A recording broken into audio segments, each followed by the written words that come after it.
चंद्रधर शर्मा गुलेरी की एक पुस्तक पढ़ रहा था। उसने कहा था और उसमें कुछ और भी कहानियाँ हैं। तो चंद्रधर शर्मा जी की उसमें एक कहानी है पाठशाला। बहुत खूबसूरत तरीके से उन्होंने लिखा है। काफ़ी पुरानी है, करीब-करीब यदि देखा जाए तो 70 से 80 साल पुरानी कहानी। उसमें वो क्या बताते हैं कि एक परिवार है, उसमें एक छोटा-सा बच्चा रहता है और एक टीचर के बीच की कहानी है।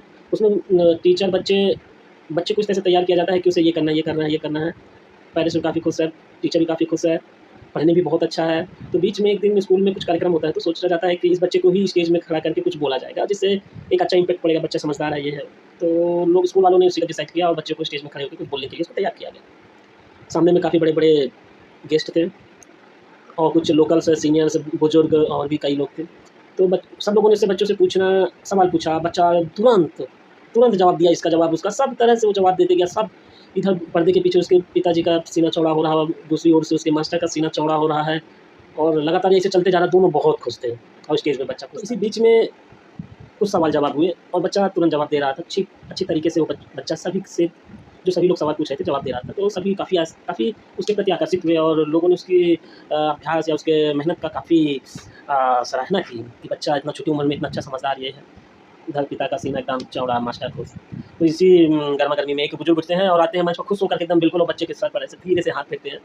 बोलते हैं, "बेटा, मैं तेरे इस प्रभाव से, तेरी इस शैली से, तेरी इस जानकारी से, तेरी इस मेहनत से मैं काफ़ी प्रभावित हुआ। तुझे जो चाहिए वो तू माँग ले, जो तुझे चाहिए वो माँग ले।" बच्चा थोड़ा सोचता है, उधर से उसके पेरेंट्स और मास्टर दोनों अचंभित हो गए कि अरे क्या हो गया? क्या बात है? वाह, वाह! इतना सुनहरा पल है, दिखता है मेरा बेटा बहुत अच्छा कुछ माँगेगा, उधर से मास्टर क्या माँगेगा, क्या माँगेगा? दोनों पूरी तरह से सोच में पड़ गए। और इधर से बच्चा थोड़ा देर सोचा और बोला मुझे लड्डू खाना है। इतना बोल कर के बच्चा वहाँ से चला गया। सुन कर के मास्टर और उसके पेरेंट्स बिल्कुल चकित रह गए कि यार ये बच्चे ने क्या कह दिया। इतने अच्छे माहौल को, इतने अच्छे मौके की, इतने अच्छे समय को उसने पूरी तरह से गँवा दिया। बिल्कुल वो निराशा से भर गए। मगर यहाँ पर कहानी का जो सार निकल के आता है वो यही समझ में आता है कि आप बच्चे को कैसे भी तैयार करें, मगर बच्चा तो बच्चा है। बच्चा तो सोचेगा अपने ही तरीके से। इसलिए मुझे तो कहानी का सार यही समझ में आता है कि बच्चों को अपने हिसाब से पढ़ने दिया जाए, अपने विचार अपने हिसाब से सोचने दिया जाए। ठीक है, कुछ थोड़ी-सी तैयारी ज़रूरी है, मगर ज़्यादा लोड, ज़्यादा बोझ देना शायद चंद्रधर शर्मा गुलेरी यही समझा रहे थे कि बच्चों को बच्चों की तरह जीने दिया जाए। प्रकृति का यही नियम है, बढ़ेंगे, पलेंगे, फूलेंगे, समय आने पे ज़रूर कुछ करेंगे। तो बहुत खूबसूरत थी, उम्मीद है आप भी कभी नेट में सर्च कीजिए, चंद्रधर शर्मा गुलेरी पाठशाला। बहुत खूबसूरत कहानी है।